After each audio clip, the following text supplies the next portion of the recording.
나도 내 인생 살고 싶소. 남편의 말에 저는 귀를 의심했습니다. 아니, 제대로 듣지 못한 줄 알았습니다. 뭐라고요? 당신이 지금 무슨 말을 하는 거예요? 이혼합시다.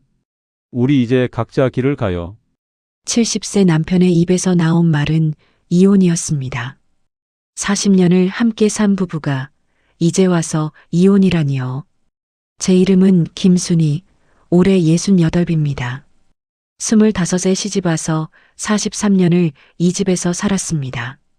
시어머니 모시고 자식 둘 낳아 키우고 남편 뒷바라지하며 평생을 살아왔습니다.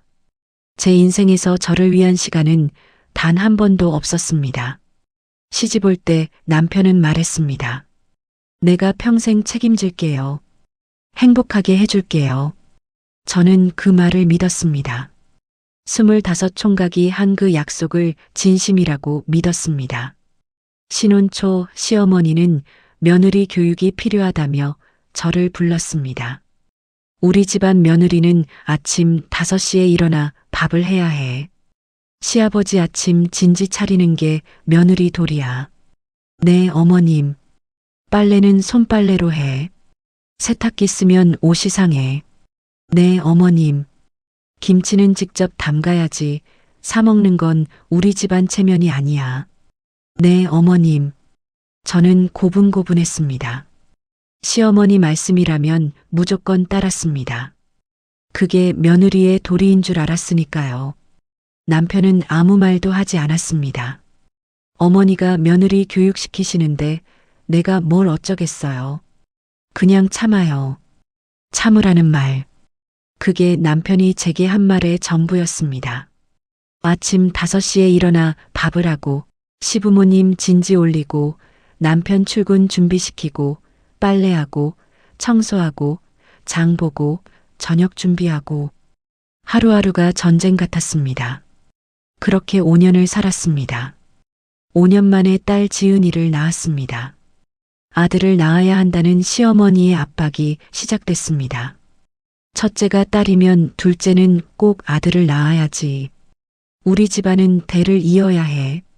4년 후 아들 민수를 낳았습니다. 그제야 시어머니 얼굴에 웃음이 번졌습니다. 잘했어. 이제야 우리 집 며느리 구실을 하는구만. 아이 둘을 키우는 건 더 힘들었습니다. 남편은 회사 일이 바쁘다며 육아는 거들떠보지도 않았습니다. 애들은 엄마가 키우는 거지. 내가 밖에서 돈 벌어오는데 그것도 못해요? 밤새 아이 돌보고 아침엔 다시 일어나 시부모님 식사 준비하고 잠은 하루에 서너 시간밖에 못 잤습니다. 그렇게 10년, 20년이 흘렀습니다. 딸 지은이는 대학을 졸업하고 직장에 다니다 결혼했습니다. 아들 민수도 결혼해서 분가했습니다. 시부모님도 차례로 돌아가셨습니다. 이제 좀 편하게 살 수 있겠구나. 그동안 고생했으니 이제 우리 둘이 행복하게 살자. 남편의 말에 저는 희망을 품었습니다. 이제는 우리 부부만의 시간이 올 거라고 믿었습니다. 남편은 65세에 정년퇴직했습니다. 35년의 회사 생활을 했습니다. 이제 집에서 편히 쉬면서 당신이랑 여행도 다니고 그래야겠어. 저는 좋았습니다. 드디어 남편과 함께 시간을 보낼 수 있다는 게 기뻤습니다. 하지만 현실은 달랐습니다. 퇴직 후 남편은 집에서 하루 종일 TV만 봤습니다. 밥 달라, 물 떠와, 리모컨 어디 있어. 저는 남편의 시중을 드느라 더 바빠졌습니다. 당신 심심하면 등산이라도 다녀와요. 집에만 있으면 답답하잖아요. 제 권유에 남편은 등산을 시작했습니다. 동호회에 가입해서 일주일에 2~3번씩 산을 탔습니다. 그때부터였습니다. 남편이 달라지기 시작한 게 처음엔 좋은 변화인 줄 알았습니다. 운동을 하니까 건강해 보였고 표정도 밝아졌으니까요. 근데 뭔가 이상했습니다. 남편이 갑자기 외모에 신경 쓰기 시작했습니다. 머리에 염색을 하더니 옷도 새로 사고 향수까지 뿌리기 시작했습니다. 70세 할아버지가 무슨 향수를 뿌려요? 내가 향수 뿌리는 게 문제요?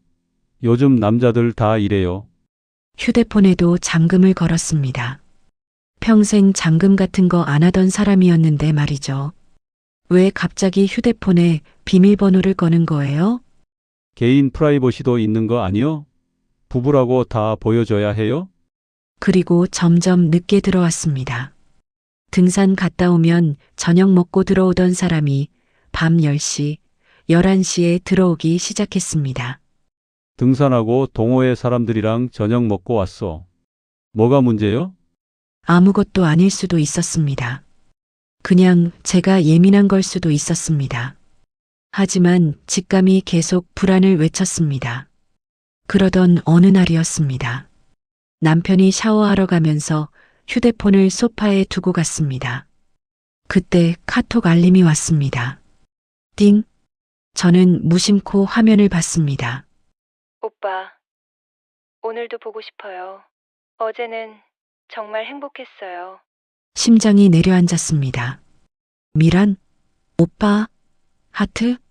손이 떨렸지만 저는 휴대폰을 집어들었습니다. 비밀번호를 눌러야 하는데 손가락이 말을 듣지 않았습니다. 남편 생일을 눌렀습니다. 틀렸습니다. 우리 결혼 기념일을 눌렀습니다. 틀렸습니다. 그럼, 설마, 저는 떨리는 손으로 숫자를 눌렀습니다. 0, 4, 1, 5, 4월 15일. 잠금이 풀렸습니다. 4월 15일은 남편의 생일도 우리 결혼 기념일도 아니었습니다. 카톡을 열었습니다. 미란이라는 이름의 대화방이 맨 위에 있었습니다. 오빠 오늘 등산 가요? 나 오빠 보고 싶어 죽겠어요. 그럼 오늘 오후 2시에 보자. 항상 보고 싶어. 지난주에 함께 간 그 호텔 너무 좋았어요. 다음에 또 가요. 그래, 우리 곧 매일 함께 있을 수 있어. 조금만 기다려. 정말요? 아줌마랑 이혼하신다고 했잖아요. 빨리빨리요. 알았어. 곧 정리할게. 그럼 우리 재혼하자. 재혼? 제 눈앞이 캄캄해졌습니다. 남편이 바람을 피우고 있었습니다. 젊은 여자와 호텔에 가고 재혼을 약속하고 있었습니다. 저와 이혼하려고 했던 거였습니다. 사진도 있었습니다. 그 여자와 함께 찍은 사진. 남편은 활짝 웃고 있었습니다. 제게는 10년 넘게 안 보여준 그 웃음을 그 여자에게 보이고 있었습니다. 화장실 문이 열리는 소리가 들렸습니다. 저는 재빨리 휴대폰을 원래 자리에 놓았습니다. 남편은 아무것도 모른 채 휴대폰을 집어들고 방으로 들어갔습니다. 저는 주저앉았습니다. 40년입니다. 40년을 함께 산 사람이 젊은 여자와 바람을 피우고 있었습니다. 그날 밤 저는 한숨도 자지 못했습니다. 내일 아침 뭐라고 말해야 할까? 따져 물어야 할까?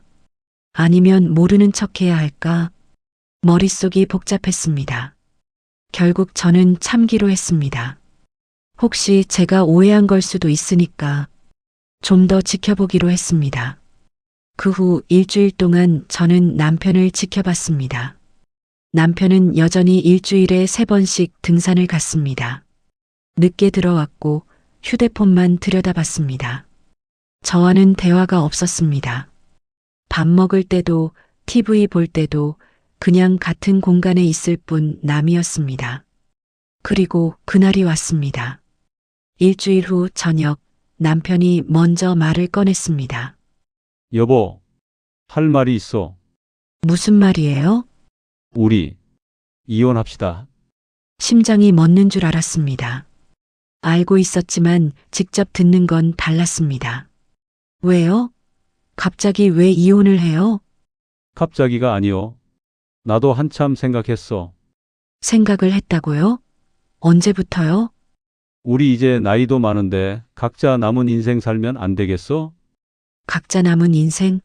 40년을 함께 살았는데 지금 무슨 소리예요? 남편은 눈을 피했습니다. 솔직히 말하면 나 이제 당신이랑 사는 게 답답하오. 답답하다고요? 그래요. 당신은 맨날 집에만 있고 하는 일도 없고, 나이 들수록 대화도 안 통하고, 대화가 안 통한다고요? 당신이 저한테 대화를 한 적이나 있어요? 그러게요. 대화할 게 없지 않소. 당신은 세상 물정도 모르고 나한테 관심도 없고, 관심이 없다고요? 제가 40년 동안 뭘 했는데요? 당신 밥 차려주고, 빨래하고, 당신 부모님 모시고, 그게 관심이 아니에요? 그런 건 당연한 거 아니요? 집안일은 아내가 하는 거지. 당연하다고요? 제 목소리가 떨렸습니다. 40년 동안 제가 한 일이 당연한 거예요? 새벽같이 일어나서 밥하고, 청소하고, 빨래하고, 그게 다 당연한 거예요? 그럼 내가 밖에서 돈 번 건 뭐요? 나도 평생 일했어. 맞아요. 당신은 돈 벌었죠. 그런데 저는요? 저는 뭘 했어요? 저도 젊음을 다 바쳤는데 제 삶은 어디 있어요? 남편은 한숨을 쉬었습니다. 그러니까 이혼하자는 거요. 이제라도 당신도 당신 인생 살고 나도 내 인생 사는 거요. 정말 그게 이유예요? 제가 답답해서 대화가 안 통해서 이혼하자는 거예요? 그렇소. 그럼 묻겠어요. 다른 여자 있는 거 아니에요? 남편의 얼굴이 굳었습니다. 무슨 소리요? 미란이요. 등산 동호회에서 만난 그 여자. 남편의 얼굴이 새하얗게 변했습니다. 어떻게? 당신 휴대폰 봤어요. 다 봤어요. 호텔 가고, 재혼 약속하고, 다 봤다고요. 제 목소리가 커졌습니다. 40년을 함께 산 사람한테 이럴 수 있어요? 젊은 여자한테 빠져서 저를 버리는 거예요? 남편은 한참을 말이 없었습니다. 그리고 천천히 입을 열었습니다. 미안하오. 하지만 내 마음은 이미 정했어. 이혼합시다. 저는 믿을 수가 없었습니다. 그럼 재산은요? 당신이 번 돈이라고 했죠? 그럼 다 가지고 가실 거예요? 재산은 내가 평생 벌어서 모은 돈이요. 당신은 집에서 밥이나 하고 있었지 않소. 뭐라고요? 그러니까 재산분할 같은 건 생각하지 마시오. 당신 명의로 된 것도 없지 않소. 제 귀를 의심했습니다. 40년 동안 집안이라고 당신 시중 든 게 아무 가치도 없다는 거예요? 가치가 없다는 게 아니라 법적으로 당신 명의 재산이 없다는 거요. 집도 내 명이고 예금도 내 명이고 그게 제 잘못인가요? 당신이 명의를 안 해준 거잖아요. 내가 번 돈인데 내 명의로 하는 게 당연하지 않소. 저는 기가 막혔습니다. 40년 동안 일만 하고 살았습니다. 자식 낳아 키우고 시부모 모시고 남편 뒷바라지했습니다. 그런데 지금 남편은 저를 버리고 젊은 여자와 재혼하겠다고 하고 재산은 한 푼도 주지 않겠다고 합니다. 제 인생이 너무 억울했습니다. 알겠어요. 이혼하시겠다면 하세요. 하지만 저도 제 권리는 찾을 거예요. 무슨 권리? 재산분할 청구권이요. 법적으로 저도 재산의 절반을 받을 수 있어요. 남편이 비웃었습니다. 절반? 당신이 뭘 했다고 절반을 받아요? 40년 당신 뒷바라지한 게 아무것도 아니에요? 당신이 밖에서 일할 수 있었던 건 제가 집안일을 다 했기 때문이에요. 그건 아내의 역할이지 않소. 역할이면 대가를 받아야죠. 제가 가정부예요. 공짜로 40년을 일했어요. 남편은 화를 냈습니다. 당신 원하는 대로 안 될 거요. 내 변호사가 있어.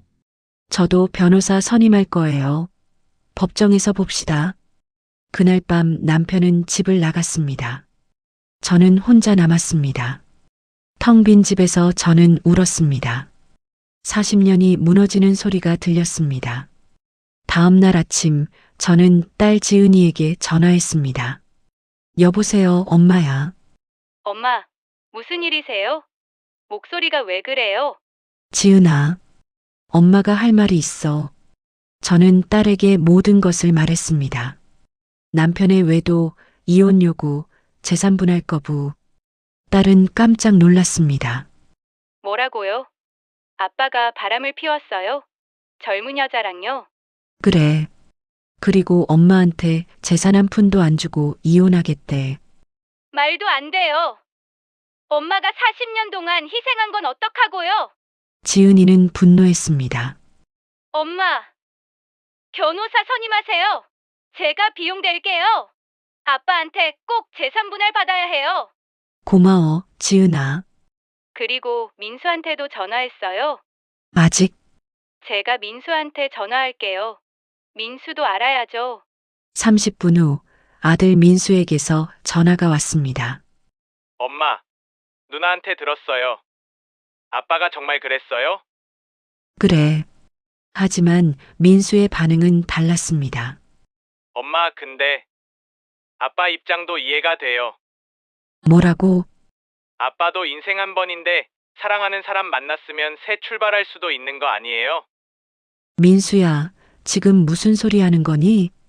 그리고 솔직히 엄마도 아빠가 번 돈으로 40년 편하게 살았잖아요. 저는 할 말을 잃었습니다. 편하게 살았다고? 엄마가 편하게 산 것 같니? 아빠가 돈 벌어오는 동안 엄마는 집에서 살림만 했잖아요. 요즘 세상에 그런 거 특별한 희생도 아니에요. 엄마는 너희 낳아서 키웠어. 할머니, 할아버지 모셨고. 그게 아무것도 아니니? 엄마, 저도 애 키우는데 요즘은 다들 일하면서 애 키워요. 엄마는 전업주부였잖아요. 저는 숨이 막혔습니다. 딸은 제 편이었지만 아들은 아버지 편이었습니다. 그날부터 저는 혼자였습니다. 일주일 후 저는 변호사 사무실을 찾아갔습니다. 변호사는 최은주 50대 중반의 여성 변호사였습니다. 상황을 말씀해 주세요. 저는 모든 걸 설명했습니다. 최 변호사는 고개를 끄덕였습니다. 충분히 재산분할 청구 가능합니다. 40년 혼인 기간이면 기여도가 인정돼요. 정말요? 남편이 번 돈으로 형성된 재산이라도 부인께서 가사노동으로 기여했기 때문에 최소 30%에서 50%까지 받을 수 있어요. 저는 희망을 느꼈습니다. 그리고 위자료는요? 외도가 명확하면 위자료도 청구 가능합니다. 증거가 있으세요? 카톡 대화 캡처한 게 있어요. 좋습니다. 그걸로 충분해요. 최 변호사는 친절하게 설명해 줬습니다. 재산 분할은 부부가 혼인 중 공동으로 형성한 재산을 나누는 거예요. 남편 명의라도 상관없어요. 제가 명의가 하나도 없는데도요? 네. 법은 가사노동의 가치를 인정합니다. 부인이 집안일을 했기 때문에 남편이 밖에서 일할 수 있었던 거니까요. 저는 눈물이 났습니다. 40년 만에 처음으로 제 가치를 인정받는 기분이었습니다. 감사합니다, 변호사님. 힘내세요. 제가 도와드릴게요. 그날부터 저는 싸우기로 했습니다. 제 권리를 찾기 위해, 제 인생을 되찾기 위해. 남편은 재산분할 조정 신청서를 받고 화를 냈습니다. 정말 법정까지 갈 거요? 당연하죠. 제 권리예요. 당신 명의 재산이 하나도 없는데 무슨 권리요? 가사노동의 대가요. 40년 동안 당신 뒷바라지한 대가예요. 말도 안 되는 소리. 내가 번 돈인데? 당신이 벌 수 있었던 건 제가 집안일 다 했기 때문이에요.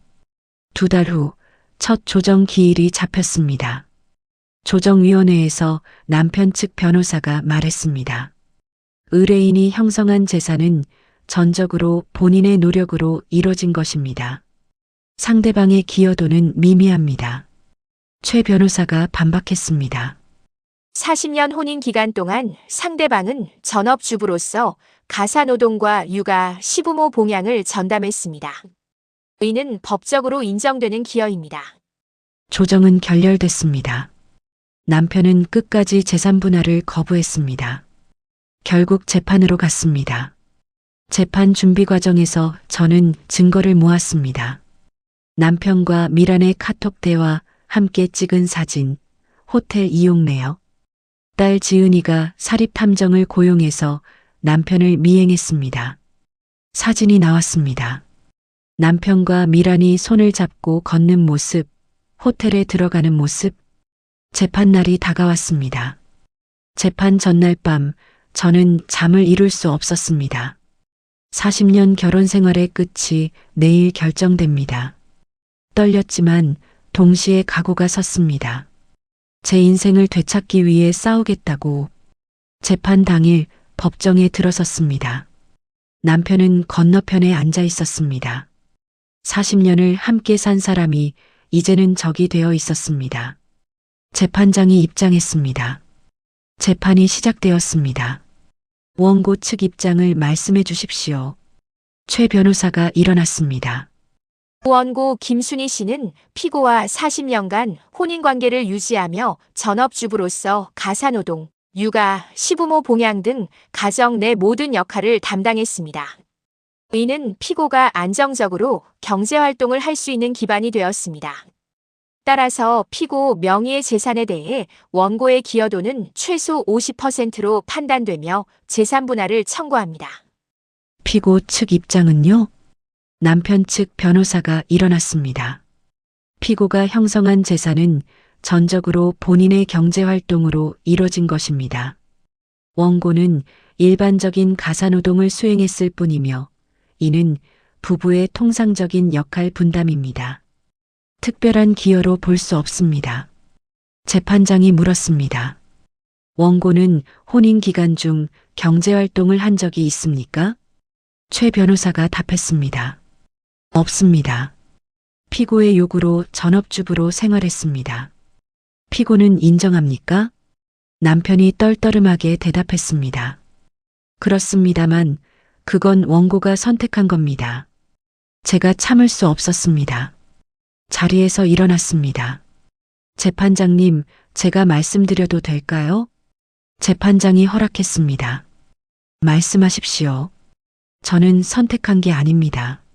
시어머니가 며느리는 집안일만 해야 한다고 했고 남편도 아내가 밖에 나가 일하는 걸 원치 않았습니다. 제가 일하고 싶다고 하면 남편은 이렇게 말했어요. 내가 돈 버는데 당신까지 나갈 필요 없어. 집안일이나 잘해. 남편이 발끈했습니다. 그게 언제 일인데 지금 와서 그래요. 40년 전이든 지금이든 제 인생은 제 선택이 아니었어요. 전부 당신과 당신 가족의 요구였어요. 재판장이 제지했습니다. 진정하십시오. 증거 자료를 제출해 주십시오. 최 변호사가 증거를 제출했습니다. 첫째, 피고와 이미란의 카톡 대화 내용입니다. 재혼 약속과 함께 원고를 비하하는 내용이 담겨 있습니다. 둘째, 피고와 이미란이 호텔을 이용한 신용카드 내역입니다. 셋째, 피고와 이미란의 미래 장면을 촬영한 사진입니다.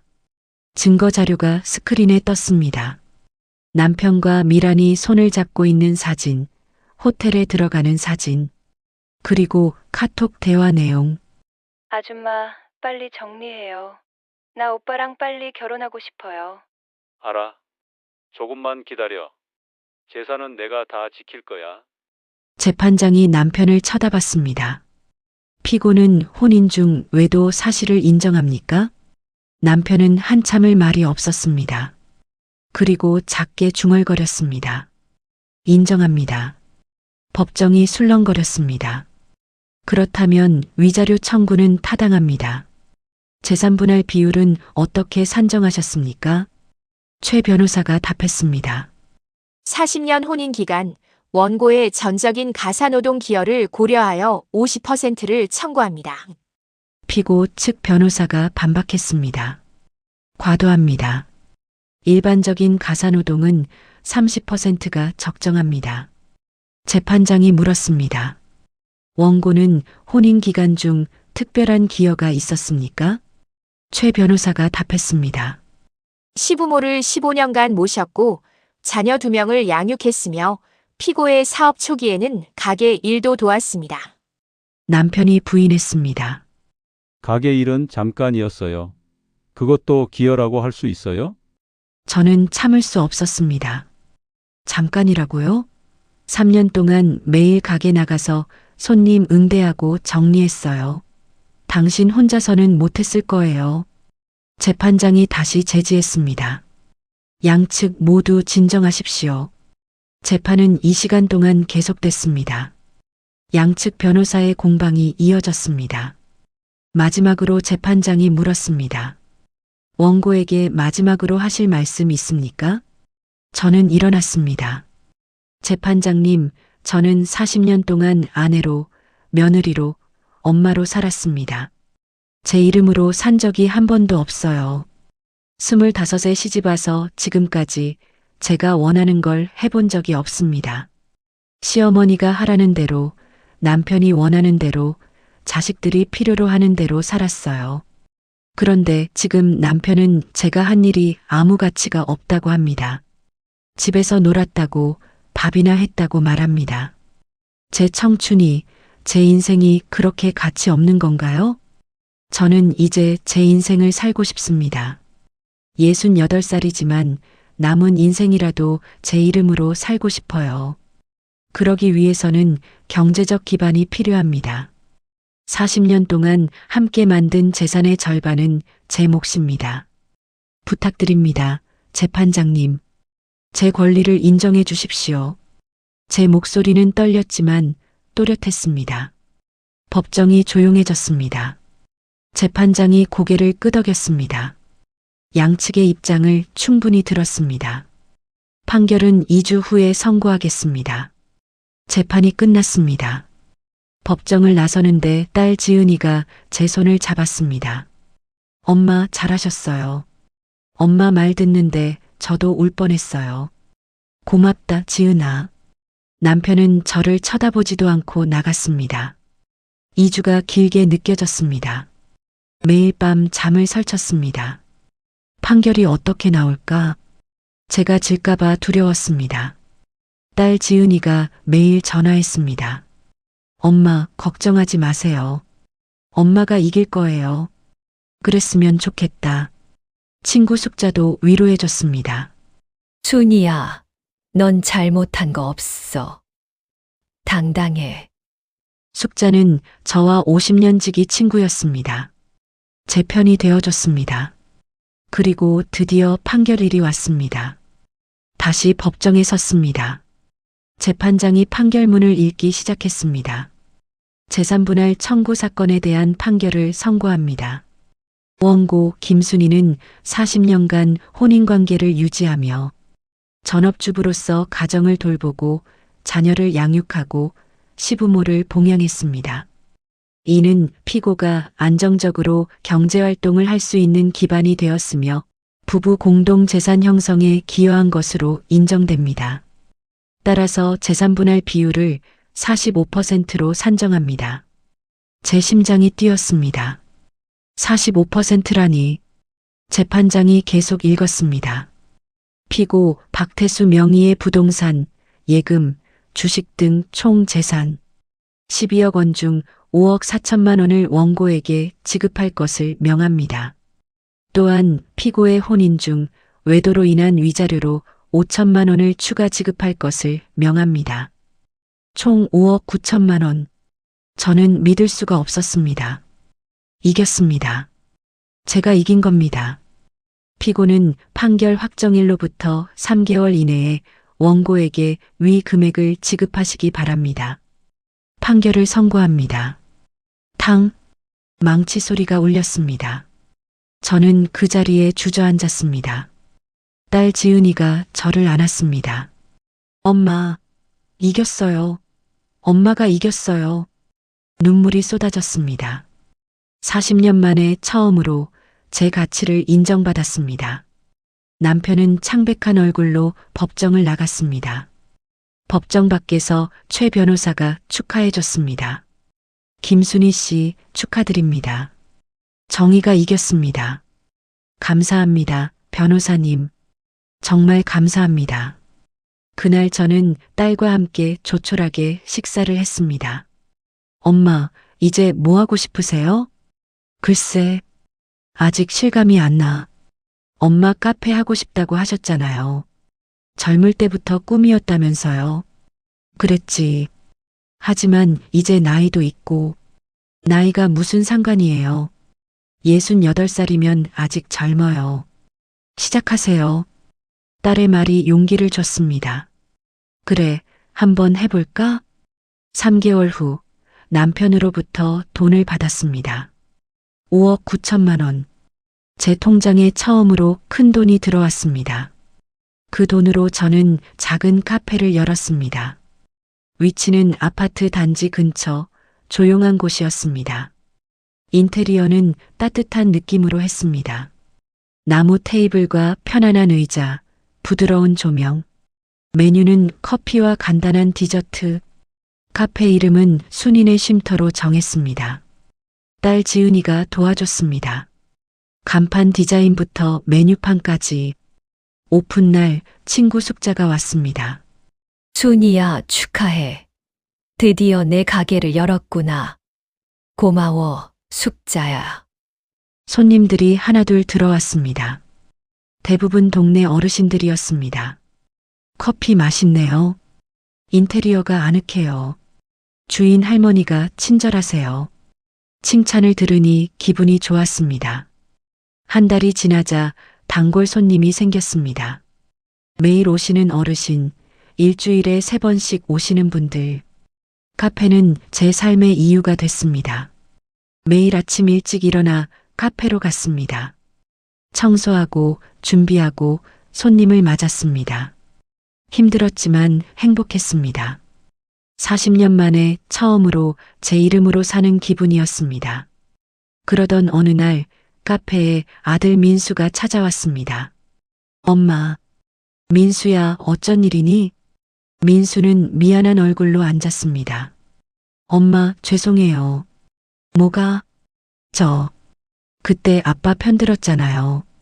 엄마 고생한 거 몰랐어요. 민수는 고개를 숙였습니다. 아빠가 그 여자한테 버림받았어요. 뭐라고? 재판 끝나고 아빠가 그 여자한테 갔는데 그 여자가 거절했대요. 재산 많이 남았으면 재혼하려고 했는데 재산 분할 당하니까 관심 없어졌대요. 저는 아무 말도 하지 않았습니다. 아빠 지금 혼자 원룸에서 살아요. 엄마가 살던 집은 팔려서 나눠 가졌잖아요. 그래서 아빠가 엄마한테 용서 빌고 싶대요. 저는 고개를 저었습니다.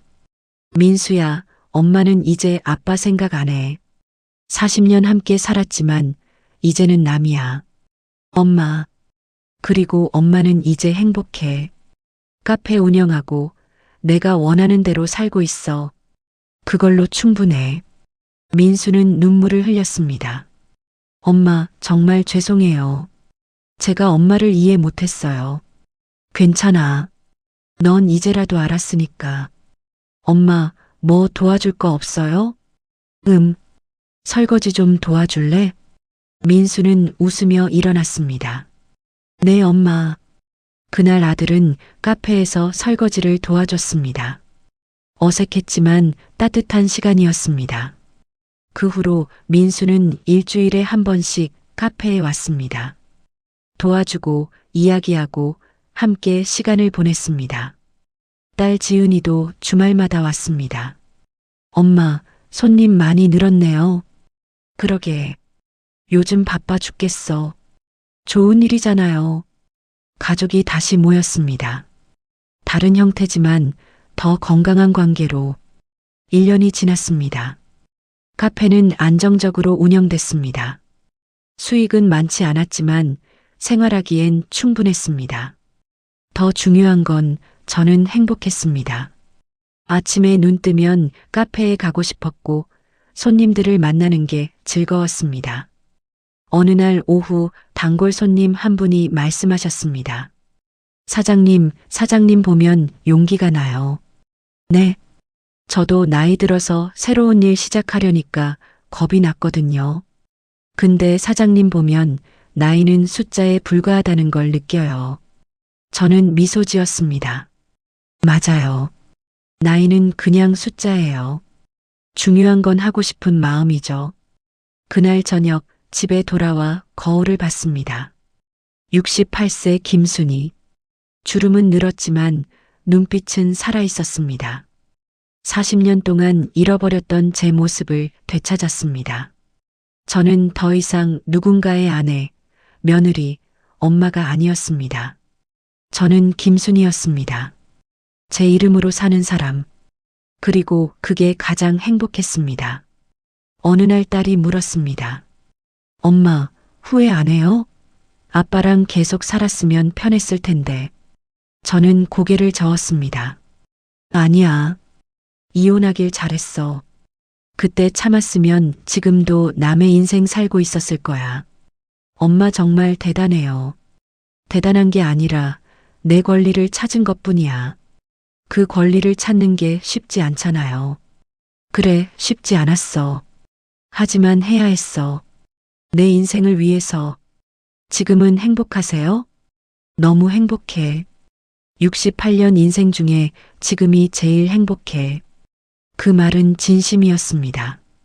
카페를 운영하면서 새로운 사람들을 만났습니다. 비슷한 처지의 할머니들, 이혼 후 새 삶을 시작한 분들. 우리는 서로의 이야기를 나누고 위로하고 응원했습니다. 제 카페는 단순한 카페가 아니라 상처받은 사람들의 쉼터가 됐습니다. 어느 날 한 할머니가 말씀하셨습니다. 사장님, 저도 이혼하고 싶은데 용기가 안 나요. 왜요? 나이도 많고 돈도 없고 혼자 살 자신이 없어요. 저는 할머니의 손을 잡았습니다. 저도 그랬어요. 68살에 이혼했어요. 무서웠지만 했어요. 어떻게 용기를 내셨어요? 제 인생이 아까워서요. 남은 인생이라도 제대로 살고 싶었어요. 할머니는 눈물을 흘렸습니다. 저도 제 인생이 아까워요. 그럼 시작하세요. 늦었다고 생각할 때가 가장 빠를 때예요. 그 할머니는 3개월 후 제게 연락했습니다. 사장님, 저 이혼했어요. 정말요? 축하해요. 무서웠는데 하고 나니까 후련해요. 이제 제 인생을 살 거예요. 잘하셨어요. 응원할게요. 저는 다른 사람들에게도 용기를 주는 사람이 됐습니다. 제 이야기가 누군가에게 희망이 됐습니다. 2년이 지났습니다. 카페는 여전히 운영 중입니다. 제 일상은 평화롭습니다. 아침에 일어나 카페 가고, 손님 맞고, 저녁에 집에 와서 쉬고, 단순하지만 행복합니다. 친구 숙자와 일주일에 한 번 만나서 수다 떨고, 딸 지은이와 한 달에 2번 영화 보러 가고, 아들 민수와 가끔 식사하고, 제 삶은 충만합니다. 70세 생일날 자식들이 카페로 왔습니다. 엄마, 생일 축하해요. 케이크와 선물을 준비해 왔습니다. 고마워, 얘들아. 엄마, 70살인데 어떠세요? 좋아. 인생에서 지금이 제일 좋아. 정말요? 정말이야. 68살에 새로 태어났으니까 사실 겨우 2살이지. 우리는 함께 웃었습니다. 촛불을 끄면서 소원을 빌었습니다. 앞으로도 건강하게 내 이름으로 살게 해주세요. 그날 밤 집에 돌아와 일기를 썼습니다. 40년 동안 남의 인생을 살았습니다. 시어머니가 원하는 며느리, 남편이 원하는 아내, 자식들이 필요로 하는 엄마. 그게 전부였습니다. 하지만 이제는 다릅니다. 저는 김순희입니다. 제 이름으로 사는 사람입니다. 68살에 시작했지만 늦지 않았습니다. 나이는 숫자에 불과합니다.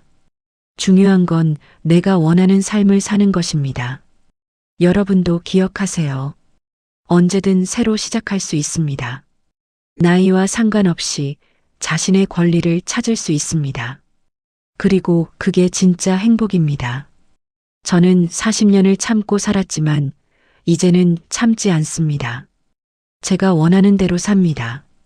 그게 제 삶입니다. 김순희의 삶입니다. 오늘도 저는 카페 문을 엽니다. 새로운 하루가 시작됩니다. 제 이름으로 제 삶을. 그리고 저는 웃습니다. 진심으로 행복하게. 이것이 제 이야기입니다. 황혼 이혼 후 새로 태어난 여자 김순희의 이야기입니다. 여러분은 제 이야기를 어떻게 들으셨나요? 이야기에 공감되셨다면 구독과 좋아요 부탁드려요. 여러분의 이야기도 댓글로 남겨주세요.